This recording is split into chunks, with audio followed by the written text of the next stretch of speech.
শিশুদেরকে সন্তানদেরকে তোমরা 7 বছর হয়ে গেলেই তাদেরকে সালাত শিক্ষা দাও তথা নামাজের ট্রেনিং করাও। ছোটোবেলা থেকেই তাদেরকে নামাজের ট্রেনিং দিতে হবে এবং নামাজ শেখাতে হবে এবং 10 বছর হয়ে গেলে তাদেরকে প্রহার করতে পারবা।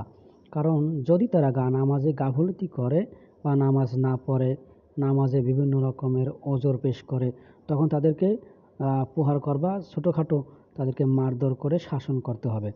কারণ এখন থেকেই তাদেরকে যদি নামাজের গুরুত্বের প্রতি যদি অভ্যাস না করাতে পারি আমরা, বড় হয়ে কিন্তু তারা নামাজ পড়তে চায় না, কারণ শয়তানের ধোকায় ওয়াসওয়াসায় পড়ে যায়। তাই আমাদের এখনই অভ্যাস করাতে হবে। বিভিন্ন বন্ধুবান্ধবের আড্ডা থেকে তাদেরকে ফেরাতে হবে, নামাজের প্রতি তাদেরকে গুরুত্ব শেখাতে হবে, আর আল্লাহর ভয় শেখাতে হবে তাদেরকে।